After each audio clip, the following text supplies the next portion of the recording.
नमस्कार, जय हिंद, वंदे मातरम। एक बार फिर से आपका बहुत बहुत स्वागत है हमारे YouTube चैनल JRP किंग के अंदर। लोकसभा चुनाव का बिगुल बज चुका है। लोकसभा चुनाव से पहले आपको बता दें कि लोकसभा चुनाव से पहले ही 4 राज्य में विधानसभा के चुनाव है। अब विधानसभा के चुनाव ये तय करेंगे क्या वाकई में अब की बार सत्ता परिवर्तन की लहर आती हुई दिखाई दे रही है या फिर बीजेपी की सरकार बनती हुई नजर आ रही है। अगर बात करें बीजेपी और विपक्ष की, तो विपक्ष अब की बार मजबूत होता हुआ दिखाई दे रहा है। विपक्ष ने अब की बार दावा किया है कि 545 सीटों पर अपने उम्मीदवार उतारकर एक बार सबको चौंका देने की खबर सामने आई है। अगर हम कांग्रेस की बात करें तो कांग्रेस के अंदर राहुल गांधी ने अब की बार ये दावा किया है कि अब की बार मोदी सरकार को कड़ी टक्कर देने के लिए तैयार है। परंतु इससे पहले ये भी बता दें कि बीजेपी सरकार भी अब की बार 300 प्लस सीटों के साथ अपनी सरकार बनाने का दावा पेश कर चुकी है। सबसे बड़ा सर्वे जारी हो चुकी है। तो पहला राज्य है कर्नाटक, जहां पर बीजेपी को 8 सीटें मिलती हुई दिखाई दे रही है। तो कांग्रेस को 15 सीट, वही जेडीएस को 5 और बीएसपी को 0, तो कुल 28 सीटें। अगर कश्मीर की बात करें तो कुल 6 सीटें, जहां बीजेपी को 1, आईएनसी को 3, पीडीपी को 2 और एनसी को 0 यहाँ पर सीटें मिलती हुई दिखाई दे रही है। ये सीटों का रुझान 2023 का है और बहुत ही बड़ा रुझान निकल के आ चुका है। हरियाणा की बात करें तो हरियाणा राज्य के अंदर कुल 10 लोकसभा सीटें, जहां पर बीजेपी को 4, कांग्रेस को 5, जेजेपी को 0, तो आम आदमी पार्टी को यहाँ पर 1 सीट मिलती हुई दिखाई दे रही है। 2024 के अंदर लोकसभा चुनाव है। और दिल्ली की बात करें तो दिल्ली के अंदर लोकसभा सीटें 7 है।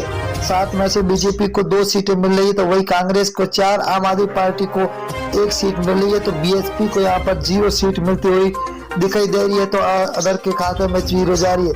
अगर हम पंजाब राज्य की बात करें तो 13 लोकसभा सीट है, जहाँ बीजेपी को 1 सीट मिल रही है, वही कांग्रेस को 2 सीटें मिल रही है, तो आम आदमी पार्टी के खाते में 9 सीटें जारी है और एसएडी को 0 सीट मिलती हुई दिखाई दे रही है।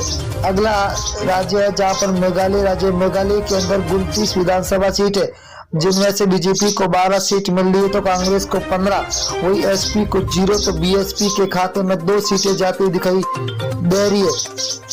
अगला राज्य झारखंड। झारखंड की बात करें दोस्तों तो यहाँ पर 19 लोकसभा सीटें, जहाँ बीजेपी को 6 मिल रही, तो वही कांग्रेस के खाते में 8 सीटें जा रही है, तो जेएमएम के खाते में 5 सीटें जा रही है, तो आरजेडी के खाते में 0 सीट मिलती हुई दिखाई दे रही है। आंध्र प्रदेश राज्य की बात करें तो यहाँ पर लोकसभा सीटें 25 है। 25 में से बीजेपी को 8, वही कांग्रेस को 4, तो वाईआरएस को 10 और टीडीपी को 3 सीटें मिलती हुई दिखाई दे रही है, तो अदर के खाते में 0 सीट मिलती हुई दिखाई दे रही है। उड़ीसा की बात करें तो उड़ीसा के अंदर लोकसभा सीटें 21 है। 21 में से बीजेपी को 6 सीट, वही कांग्रेस को 9, तो बीजेडी को 6 सीट और एनसी को 0 सीट मिलती हुई दिखाई दे रही है। बहुत ही तगड़ा महाउपनियन पोल निकल के आ चुका है। तमिलनाडु की बात करें तो यहाँ पर कुल 39 लोकसभा सीट है, जहाँ बीजेपी को 4, तो कांग्रेस को 5, डीएमके को 15, एएलए को 15 सीटें मिलती हुई दिखाई दे रही है, तो 0 खाते में जा रही है अदर के। अगर अब बिहार राज्य की बात करें तो कुल 40 लोकसभा सीट है, जहाँ बीजेपी को 12 सीट मिल रही है, तो वही कांग्रेस को 5 सीट, आरजेडी को 15, तो जेडीयू को 8 सीटें मिलती हुई दिखाई दे रही है, तो अदर के खाते में 0 सीट मिलती हुई दिखाई दे रही है।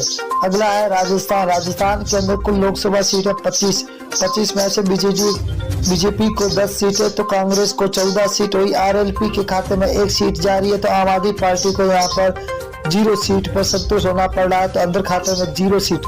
उत्तर प्रदेश की बात करें तो कुल 80 विधानसभा सीटें है, जहाँ बीजेपी को 32, वही कांग्रेस के खाते में 14, एसपीआई के खाते में 27, बीएसपी को 2 सीटें, वही अदर के खाते में 5 सीटें जाती हुई दिखाई दे रही है। अगला राज्य है उत्तराखंड। उत्तराखंड के अंदर 5 लोकसभा सीटें, जिनमें से बीजेपी को 3 सीट, वही आईएनसी को 2, तो बीएसपी को 0, आम आदमी पार्टी के खाते में 0 सीट मिलती हुई दिखाई दे रही है, तो यहाँ पर अदर के खाते में अभी 0 सीट जाती हुई दिखाई दे रही है। पश्चिम बंगाल की बात करें तो कुल लोकसभा सीटें 42 है। 42 में से 17 बीजेपी के खाते में जाते हुए दिखाई दे रही है, तो वही आईएनसी को 0 सीट है, तो टीएमसी को 25 सीट है, सीपीआईएम को 00 सीट मिलती हुई दिखाई दे रही है। आंध्र प्रदेश की बात करें तो आंध्र प्रदेश के अंदर लोकसभा सीटें 2 है, जहां पर बीजेपी को 1 सीट मिल रही है। तो यहाँ पर कांग्रेस को खाते में 1, एसपी को 0, तो बीएसपी के खाते में भी 0 सीट जाती हुई दिखाई दे रही है, तो अदर के खाते में 0।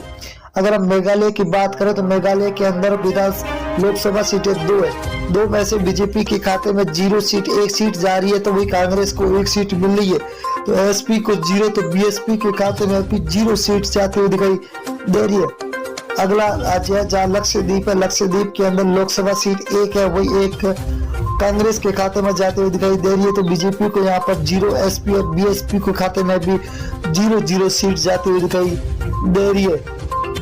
अगला राज्य है महाराष्ट्र, महाराष्ट्र के अंदर 48 विधान लोकसभा सीटें है, जहाँ बीजेपी को 15, कांग्रेस के खाते में 14, तो एसएचएस को 10 और एनसीपी को 8 सीटें मिलती दिखाई दे रही है। तो अदर के खाते में 0 सीट जाती हुई दिखाई दे रही है। छत्तीसगढ़ राज्य की बात करें तो यहाँ पर लोकसभा सीटें 11 में से बीजेपी को 6 सीट मिल रही है, तो आईएनसी के खाते में 5 है, आम आदमी पार्टी को 0, बीएसपी को यहाँ पर 0 सीट मिल रही है, तो अदर के खाते में भी 0 सीट जाती हुई दिखाई दे रही है। तेलंगाना की बात करें तो कुल 17 लोकसभा सीटें, जहाँ बीजेपी को 3 सीट, वही कांग्रेस को 5, तो टीआरएस को 7, एआईएम को 2 सीटें मिलती हुई दिखाई दे रही है। बहुत ही बड़ा तगड़ा झटका लगता हुआ दिखाई दे रहा है आपकी बात। अगर केरल की बात करें तो केरल के अंदर 20 विधान लोकसभा सीटें, जहाँ बीजेपी को 1 सीट मिल रही है, तो कांग्रेस को 10 सीटें, वही एलडीएफ को 9 सीटें मिल रही है, तो यूडीएफ को 0 सीट मिलती हुई दिखाई दे रही है, तो अदर के खाते में 0 सीट जाती हुई दिखाई दे रही है। असम राज्य की बात करें तो कुल 14 सीट है, जहाँ बीजेपी को 7, को